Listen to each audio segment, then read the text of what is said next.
말씀드렸던 것처럼 이제 오늘부터는 우리 이사야 6장부터 8장까지만 이 말씀을 이제 5번에 걸쳐서 말씀을 나누도록 하겠습니다. 오늘 이제 첫 번째 시간이죠?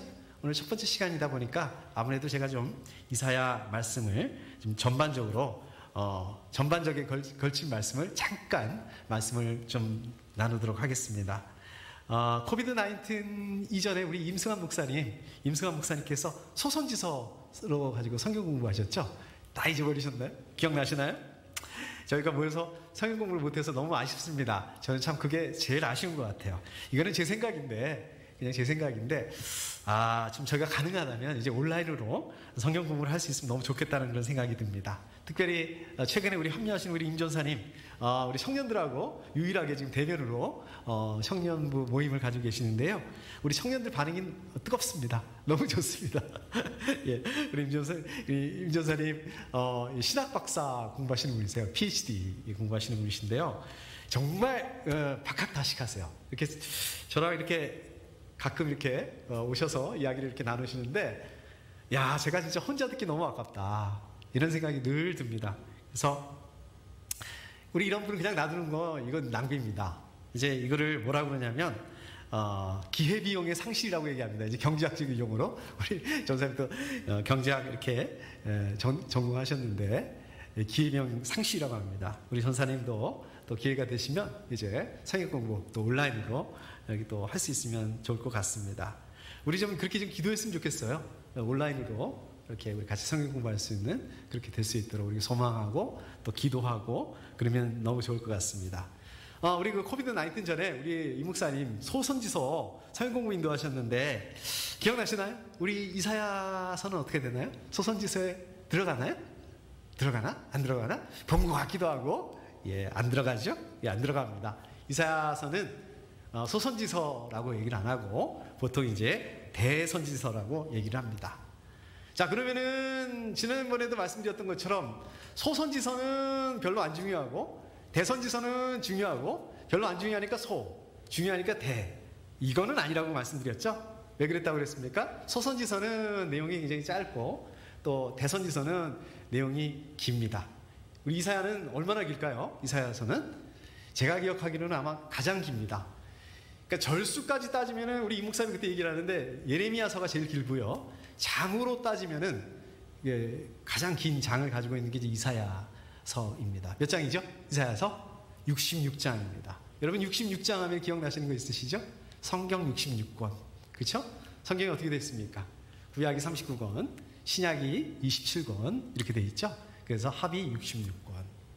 근데 참 특이하게도요, 이사야서도 이 마치 구약처럼 1장부터 9장까지는 이 과거의 그 역사적인 그러한 그 말씀, 물론 뭐 그 안에도 예언이 있긴 하지만 그 말씀이 바탕이 되고 위주가 됩니다.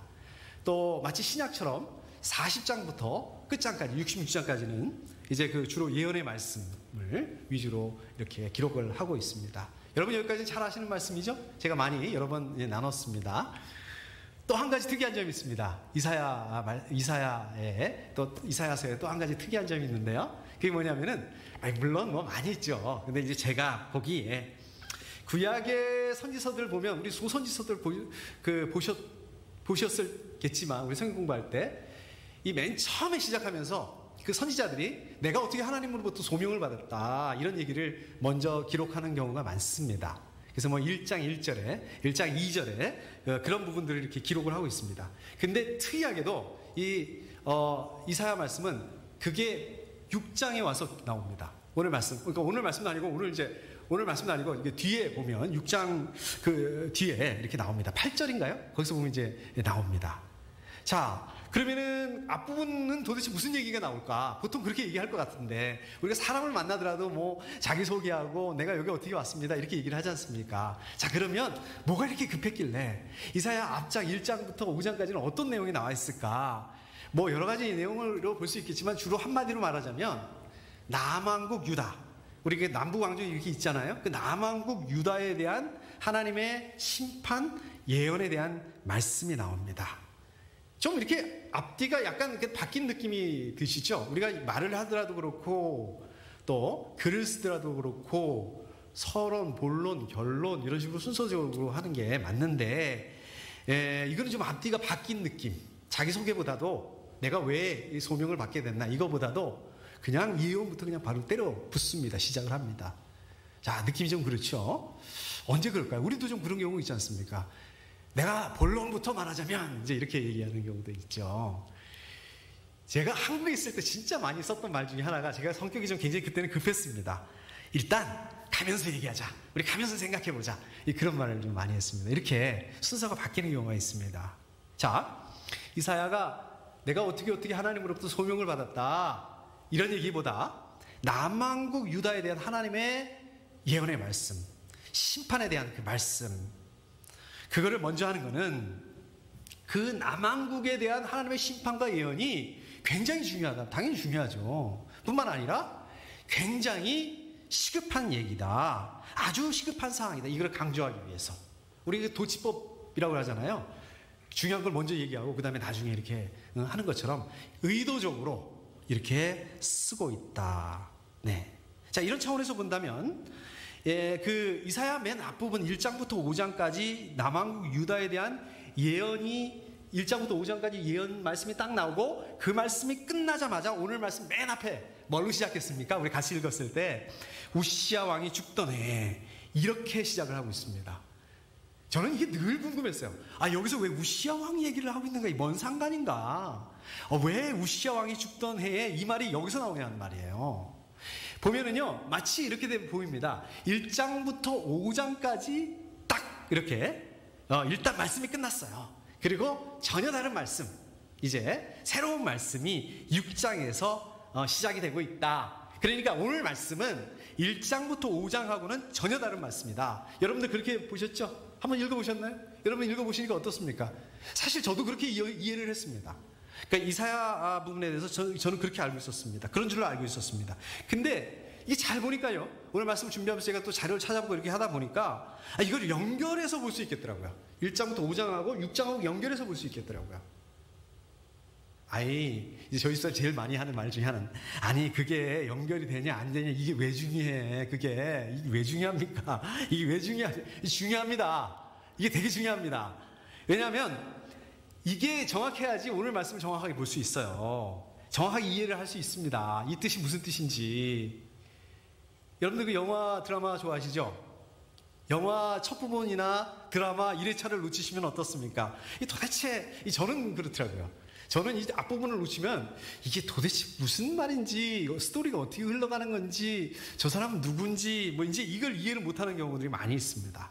오늘 말씀 특별히 이사야 6장부터 8장까지 이 66장을 다 안 보고 이게 디테일하게 아주 그냥 3장을 5번에 걸쳐서 말씀을 디테일하게 볼 텐데, 첫 시간인데 오늘 첫 시간, 첫 부분, 이 부분이 우리가 꼬여버리면, 제대로 이해하지 못한다면 어떻게 되겠습니까? 나머지는 다 틀어져 버립니다.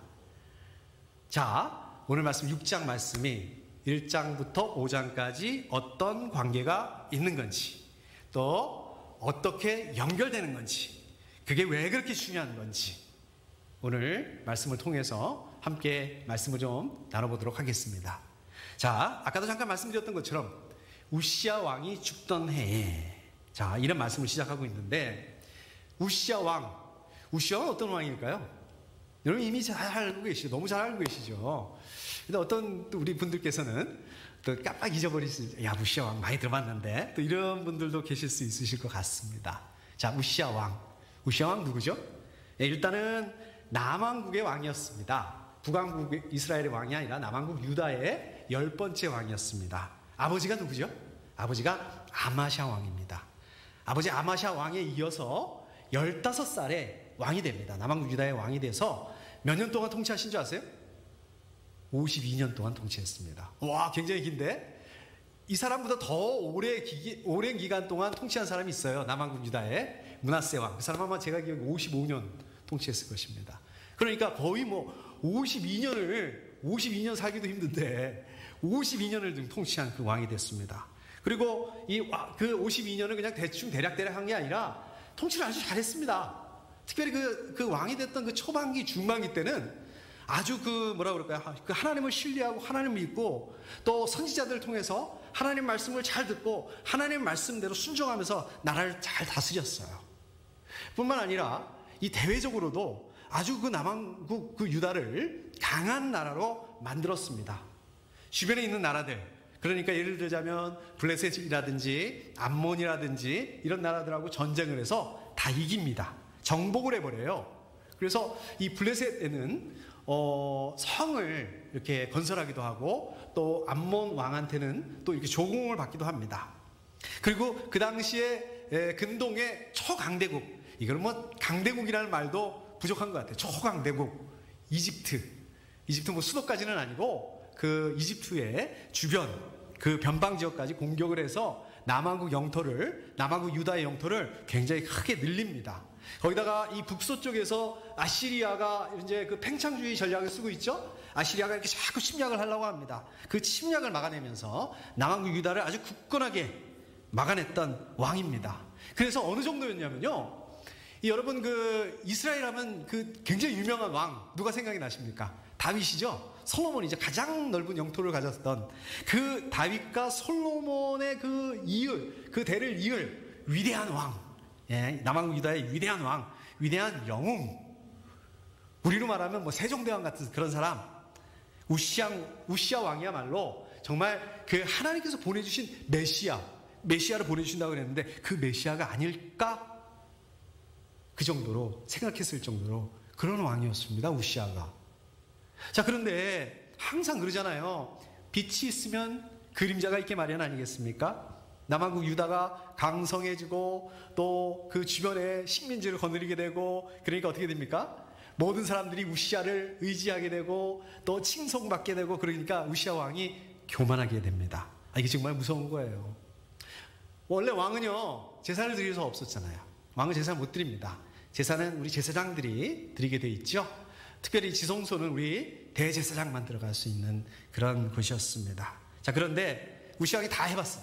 다 해봤는데 52년 동안 다 해봤는데 이건 못 해봤거든요. 그래서 이제 직접 자기가 하나님께 분향을 하겠다 이렇게 고집을 부립니다. 왕이 고집을 부리는데 뭐 누가 막을 수 있겠습니까? 그래서 설마 했는데 이제 왕이 직접 들어가는 거예요. 대제사장이 제사장 80명, 젊은 제사장, 덩치 좋은 그 제사장들을 데리고 왕을 따라가면서 안 된다고 그렇게 말렸는데 오히려 왕이 뭐 그 얘기를 듣기는커녕 화를 냅니다. 화를 내고 막무가내로 분향대에 들어가서 분향을 하려고 해요. 하나님께 분향을 하려고 해요. 그 순간에 어떤 일이 일어납니까? 하나님께서 탁 치시죠. 그래서 이마에 그 나병이, 문둥병이 쫙 이렇게 걸리고 말았습니다. 이거 아무리 우시아 왕이라 한다 하더라도 어떻게 되겠습니까? 지금 상황이 이렇게 됐으니까 충격을 받고 쓰러지고, 그 다음에 제사장들이 빨리 쫓아내라. 그래서 이제 쫓겨나왔겠죠.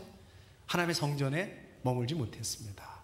더 이상 그 왕궁에도 머물 수 없었고요, 별궁에 격리되는 그런 신세가 되어버렸습니다. 더 이상 왕으로서 나라를 다스리지 못하고 이제 우시아 왕의 그 아들이 이어서 나라를 다스리게 됐습니다. 자, 우시아 왕이 이렇게 화려했던 우시아 왕이 말년에는 이제 별궁에 갇혀서 이렇게 그 쓸쓸한 여생을 보내게 되었습니다. 67세.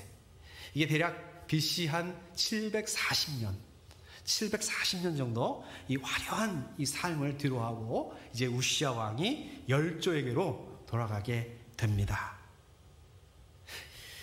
저 여러분들 같이 읽지는 않았는데요, 이사야서 1장 1절을 보면은 이 우시아 왕 때 이사야가 벌써 이 선지자로서 이 사역을 시작했던 것을 볼 수가 있습니다. 그리고 바로 오늘 말씀 바로 앞에 그 5장 부분에 보면 이사야가 막 예언을 하는데 어떤 부분을 예언을 하냐면 그 막 적군이 쳐들어오는, 그 남왕국 유다로 적군이 쳐들어오는 그런 부분들을 그 예언을 하고 있습니다. 이 얘기는 무슨 얘기입니까? 지금 나라가 굉장히 그 위험한 상황 가운데 있다. 나라의 운명을 근심해야 되는, 걱정해야 되는 그런 상황 가운데 있습니다. 거기다가 그 위대한 왕 우시야가 하나님께 아무리 벌을 받았다 한다 하더라도, 그래서 벌 받아서 나병이 걸렸다, 그래서 별궁에 격리된 처지다 한다 하더라도 그래도 기본이 있는데, 유다 사람들 그 이사야가 기댈 수 있는 기둥은 누구밖에 없겠습니까? 우시야 왕밖에 없었던 거예요. 미우나 고우나 우시야 왕이 있으니까, 이 우시야 왕이 지금 별궁에 갇혀 있으니까, 나병 때문에 갇혀 있으니까 우시야 왕이 어떻게든 빨리 회복이 돼서 다시 나라를 회복시키고, 또 그렇게 해야지만이 이 그 신흥 강대국 아시리아의 그 야욕으로부터, 침략의 야욕으로부터 이 나라를 지켜줄 수 있는데, 그럴 수 있는 사람은 우시야 왕밖에 없는데, 그러니까 얼마나 붙들렸겠습니까? 얼마나 위해서 기도하고 얼마나 소망했겠습니까? 근데 우시야 왕이 죽고 말았다. 이 사건은 이 유다 사람들에게, 또 이사야에게 어떤 사건이었을까요? 절망적인 사건이었을 것입니다. 더 이상 이거 어떻게 해, 이거 비전이 보이지 않는, 소망이 보이지 않는 그런 사건이었습니다. 굉장히 중요한 사건이에요. 우시야 왕이 죽던 해, 하나님 나라에 대한 그 큰 비전을 가지고 있었던 젊은 선지자, 그땐 젊었죠? 이사야가, 젊은 선지자 이사야에게 우시야 왕이 죽었다. 이거는 어땠을까요? 절망이에요. 절망 그 자체였습니다. 이 절망 가운데서, 야, 이거 이제 어떡하나? 어떡하지? 소망이 없는 그 상황 가운데서 나라를 보니까, 풍전등화라고 그러잖아요, 우리? 풍전등화. 나라의 운명을 걱정하면서 정말 그 선지자로서 이사야가 하나님의 성전 가운데 정말 하나님의 앞에 엎드러질 수밖에 없는, 기도할 수밖에 없는 그런 상황 가운데서 하나님 앞에 나아갑니다. 자, 1절에 그런데 환상을 보죠. 계속해서 보니까, 나는 높이 들린 보좌에 앉아 계시는 주님을 배웠는데, 자, 이사야가 환상을 봤어요. 환상을 보니까 어떤 환상을 보냐면, 보좌에 앉아 계시는 그 하나님의 환상을 봤습니다. 우리 아까 마지막으로 불렀던 그 찬양이죠. 제가 참 좋아하는 찬양인데 너무 박자 맞추기가 너무 어렵습니다. 주께서 높은 보좌에 앉으셨는데. 여러분들 상상이 가요? 얼마나 장엄할 것 같습니까? 제가 그림을 하나 찾아봤습니다. 자, 보여주십시오, 목사님. 어떨까요? 저 그림은 어떻습니까? 지금 솔직히 말하면 제가 저 그림이 저게 맞는지 어떤지 모르겠어요. 근데 이렇게 상상을 해보면 굉장히 웅장하고 굉장히 장엄하고, 어떤 사람도 흉내낼 수 없는, 정말 이 세상을 통치하시는 그 하나님의 통치는 영원하다. 정말 그 하나님의 통치는 우리 사람들의 흥망성쇠, 절망, 실망 이런 거와는 관계없이, 그냥 우리가 실망을 하든 하나님 있어 없어 이런 거 관계없어요. 그냥 그런 거 관계없이 계속되어 왔고, 앞으로도 영원히 계속될 것이다. 우주 만물을 다스리시는 그 하나님 한 분이시다. 하나님 왕 되신 이사야와 그 유다 사람들이 어땠습니까? 하나님의 왕 되심은요, 유다 사람들이 그렇게 이사야가 그렇게 매달렸던 인간 우시야 왕, 이거하고는 비교 자체가 불가능한 거예요, 지금. 근데 이사야 또 유다 사람들, 이 우시야 왕 때문에 하나님 나라 남한국 유다 이거 다시 회복하게 될 것이다, 이런 기대를 가지고 있었는데, 이 우시야 왕의 소망을 뒀었는데 여기에 올인을 했었던 거예요. 근데 어떻게 된 거예요? 지금 우시야 왕이 어이없게도 나병으로, 문둥병으로 고생하다가 그래도 혹시 그래도 회복하겠지, 그냥 죽고 말았습니다. 그리고 완전히 절망감에 빠져가지고, 실망감에 빠져가지고 그러고 있는데, 주께서 높은 보좌에 앉으신 그러한 그 환상을 보게 된 겁니다. 그런 환상을 보면서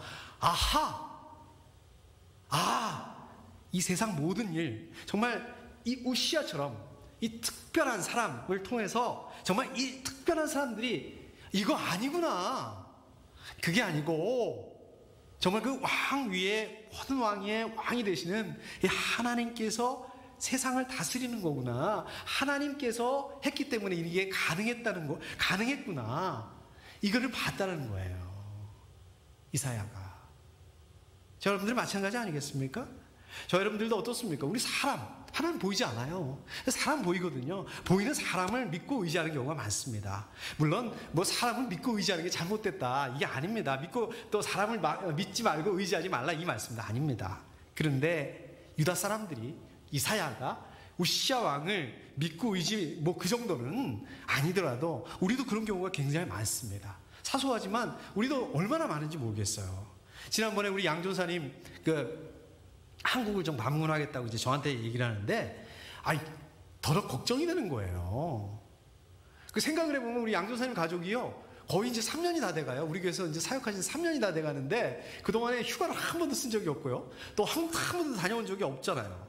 그런 거 생각하면 어떻습니까? 기쁘게, 잘 다녀오세요. 전사님 잘 생각했어요. 그렇게 얘기를 해야 되는데, 솔직히 그 말이 안 나오더라고요. 청년부 어떡하지? 청년부 어떻게 해요? 제가 이걸 먼저 물어보면, 우리 찬양, 주일님도 찬양 어떻게 해요? 온라인 예배 어떻게 해야 되지? 또 우리 사운드박스는 어떻게 해야 돼? 그냥 이제 이런 게 막 나오는 거예요. 저도 모르게. 현실적인 문제를 생각하니까 걱정이 앞서는 겁니다.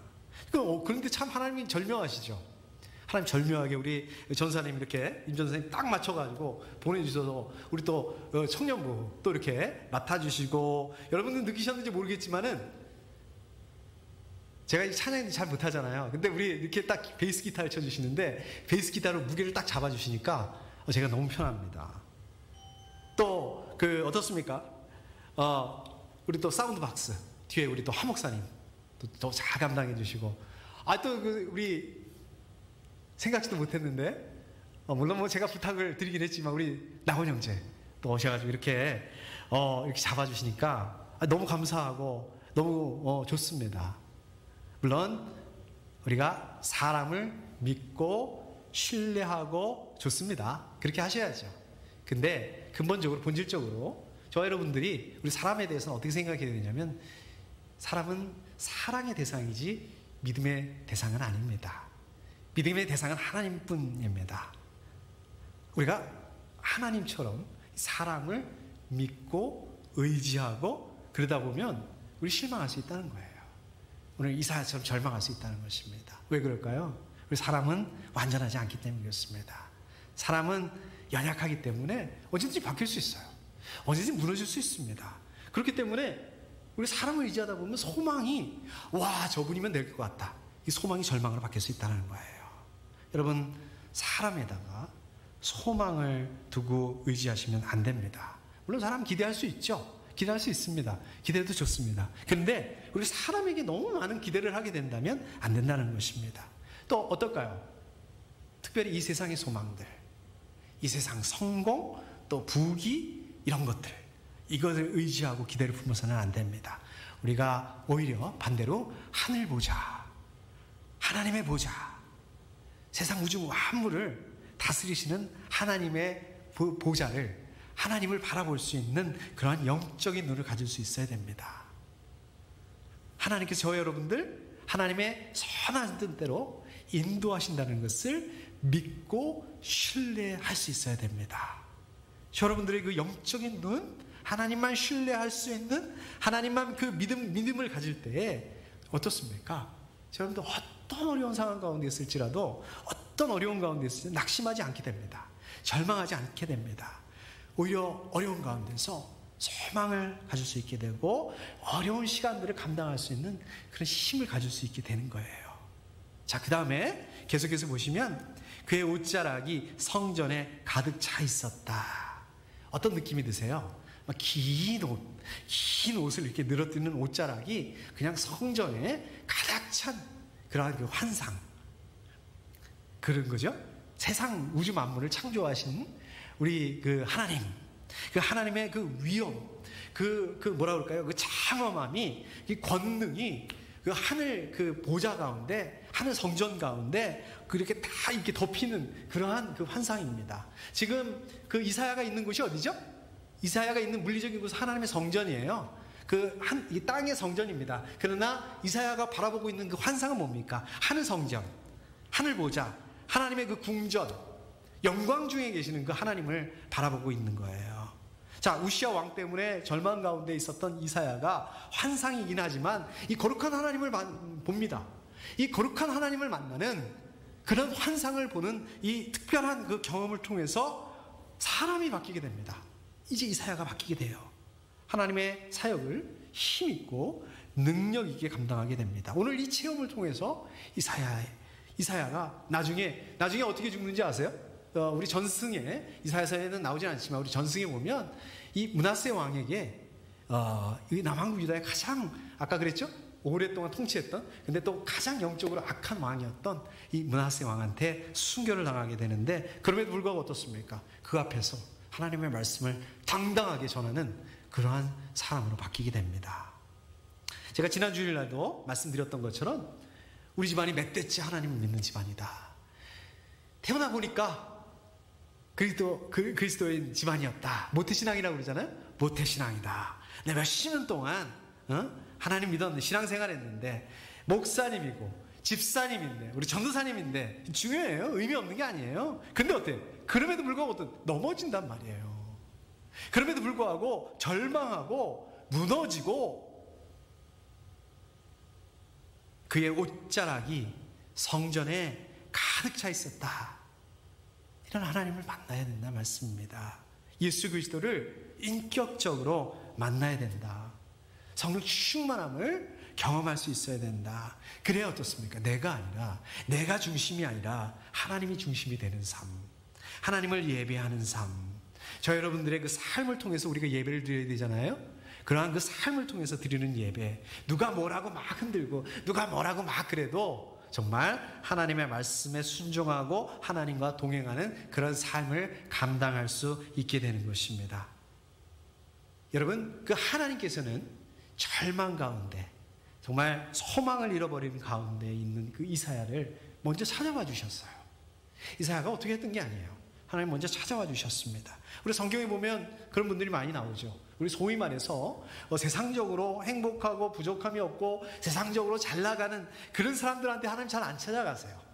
어떤 사람들이 찾아가십니까? 절망 가운데, 어려운 가운데, 인생의 쓴맛 가운데, 문제 가운데 있는 사람들 하나님 먼저 찾아가 주시고 일으켜 주시고 힘을 주시고 능력을 주십니다. 사명을 안겨주세요.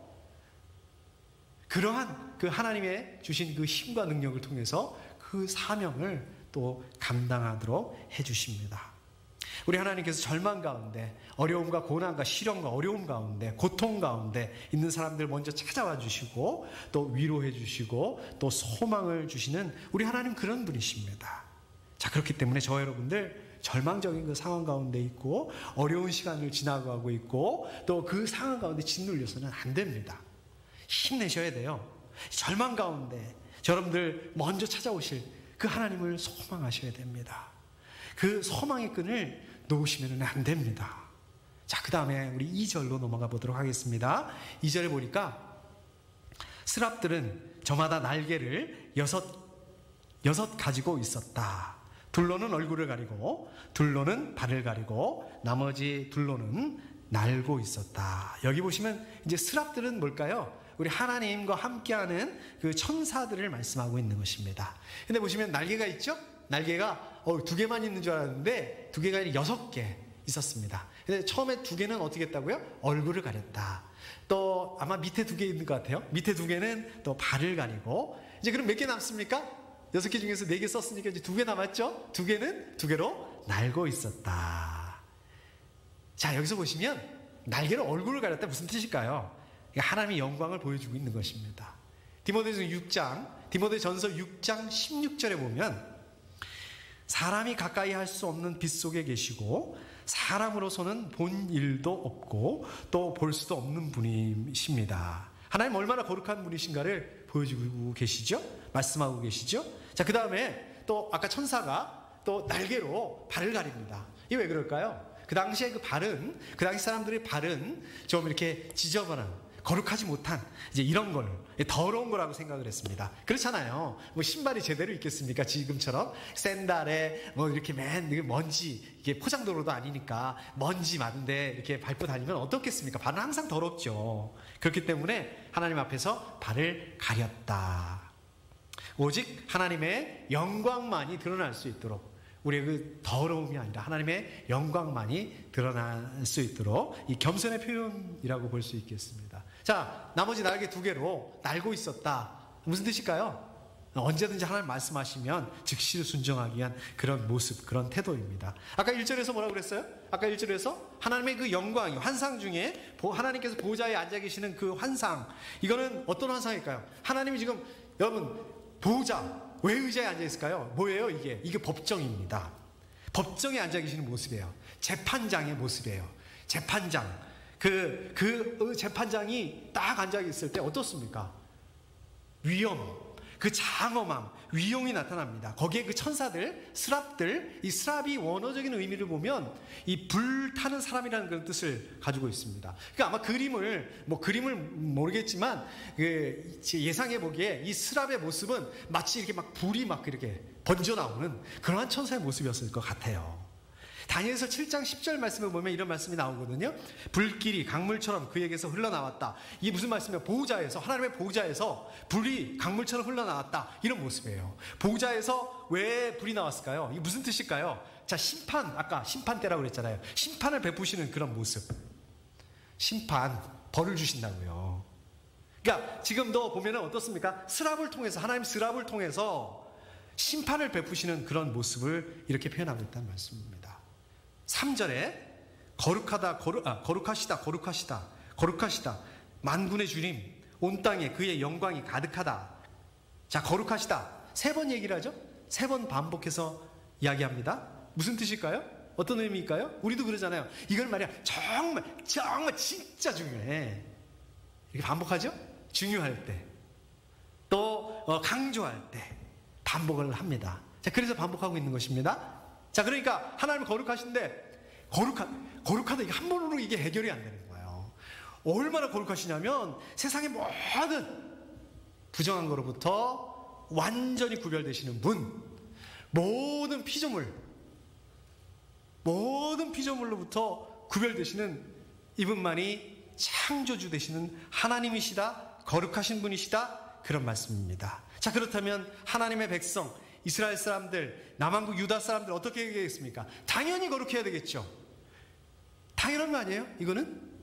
자, 그렇다면 하나님의 자녀, 저 여러분들 어떻게 해야 되겠습니까? 당연히 거룩해야 되죠. 당연한 거예요. 그런데 그 당시에 남한국 유다 사람들이 어떻게 했습니까? 거룩하지 못했습니다. 거룩하다 아니죠. 거룩하시다 천사들이 이렇게 얘기했다는 것은 하나님 거룩하시다 이런 의미도 있지만 어떻습니까? 남한국 유다 사람들도 거룩해야 되는데 거룩하지 못했다. 거룩했어야 했다. 레위기 19장 2절 말씀에 너희의 하나님인 나 주가 거룩하니 너희도 거룩해야 된다. 거룩함이 없다면 하나님의 백성으로서의 정체성을 유지할 수 없습니다. 저 여러분들이 하나님의 자녀 맞습니다. 저 여러분들이 하나님의 자녀임에도 불구하고 저 여러분들의 삶이 거룩함이 없다면 하나님의 자녀로서의 정체성을 유지할 수가 없다는 말씀이에요. 하나님께서 완전히 거룩하시기 때문에 하나님의 피조물인 저 여러분들 거룩하신 하나님을 찬양하고 예배할 뿐만 아니라 동시에 저 여러분들도 어떻게 된다고요? 거룩함을 닮아갈 수 있어야 된다. 그런 하나님의 거룩함을 닮아갈 수 있어야 된다는 말씀입니다. 자, 그 다음에 보니까 3절에 만군의 주님 지금 부르고 있는 거거든요. 호칭이거든요. 강한 하나님, 이 호칭은요 강한 하나님, 전쟁에 능하신 하나님, 용사로서의 하나님, 그럴 때 부르는 호칭입니다. 거룩을 잃어버렸어요. 유다 사람들이 거룩을 잃어버렸습니다. 유다 사람들이 잃어버린 그 거룩, 그 하나님께서 거룩한 전쟁을 수행하실 것이다, 이런 의미입니다. 자, 그 다음에 온 땅에 그의 영광이 가득하다. 아까 1절에서 환상 가운데 하나님의 그 하늘 성전에 그 가득한 옷자락이 가득한 그 하늘 성전에 덮이는 걸 봤다고 그랬지 않습니까? 자, 이제는 어떻습니까? 천사들이 하나님의 영광이 온 땅 가운데 가득하다. 하늘뿐만 아니라, 하늘 성전뿐만 아니라, 하나님의 성전뿐만 아니라 온 땅 가운데, 온 세상 가운데. 온 세상 무슨 뜻입니까? 온 세상 사람들이 사는 그 삶 가운데 충만하다. 온 세상 사람들이 하나님을 찬양하고 하나님을 예배하고 그러지 않죠. 그러면 어떻습니까? 하나님의 백성, 남한국 유다 사람들, 이스라엘 사람들, 하나님의 영광을 깨닫고 하나님을 찬양하고 예배해야 되는데 그 사람들이 어떻습니까? 그러지 않아요. 하나님을 예배하지 않습니다. 하나님의 말씀을 버리고 우상을 찾아가고 저 우상을 섬기면 부자 된다더라, 더 잘 된다더라, 죄를 짓고 하나님의 영광에 반응하지도 않습니다. 거룩하시다, 거룩하시다, 거룩하시다, 만군의 주님, 온 땅에 그의 영광이 가득하다. 이 말씀은 거룩하신 하나님을 찬양하는 그런 말씀이기도 하지만 다른 방향으로 돌려놓고 보면 우상 숭배를 하고 있는, 살기 너무 바빠서, 세상이 너무 좋아서 하나님의 영광에 반응하지 못하는 이스라엘 사람들, 남한국 유다 사람들, 하나님의 자녀들, 우리 그리스도인들, 저 여러분들에게 하시는 말씀입니다. 자, 말씀을 정리하도록 하겠습니다. 오늘 말씀, 이사야가 이제 하나님의 영광을 보는 특별한 경험을 했던 그 사건을 기록하고 있는 말씀입니다. 그런데 이 특별한 경험은 이사야의 삶에 있어서 전환점이 돼요. 터닝 포인트가 됩니다. 무척 중요한 사건이 됩니다. 이것을 통해서 어떻게 됐다고요? 그 우시아 왕이 죽는 그것 때문에 우시아 왕만 믿었는데 거기서 오는 그 절망, 거기서 벗어날 수 있게 됩니다. 이제 진정한 소망을 하나님으로부터 갖게 돼요. 이 특별한 경험을 통해서 자기의 정체성을 깨닫게 됩니다. 진정한 신앙인, 진정한 선지자로 거듭나게 됩니다. 물론 오늘 말씀 이전에도 이사야는 신앙인이었어요. 이사야는 아까도 말씀드린 것처럼 선지자였습니다. 그렇지만 이 사건을 통해서 어떻게 됩니까? 그냥 막연히 섬기던 하나님, 추상적이고 관념적으로 섬기던 하나님, 그냥 종교적으로 섬기는 하나님, 종교적인 그러한 그 믿음을 넘어서서 정말 실제적인 하나님, 살아계신 하나님, 이 세상의 모든 일을 계획하시고 이 모든 일을 주관하신 그 하나님, 그런 하나님을 믿게 되었다는 말씀입니다. 저 여러분들도 마찬가지입니다. 거룩하신 하나님, 예수 그리스도를 인격적으로 만나게 될 때, 또 성령 충만함을 경험하게 될 때 그러한 그 경험을 가져야 됩니다. 저 여러분들도.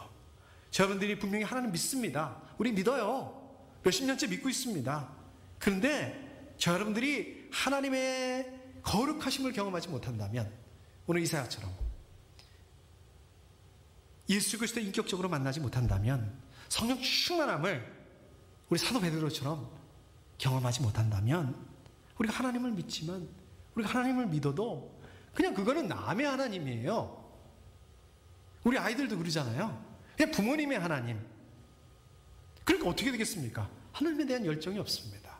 하나님에 대한 열정을 가지고 싶어도 가질 수가 없어요. 제가 그랬어요. 나도 좀 열정을 가지고 싶은데 안 되더라고요. 하나님에 대한 두려움이 없습니다.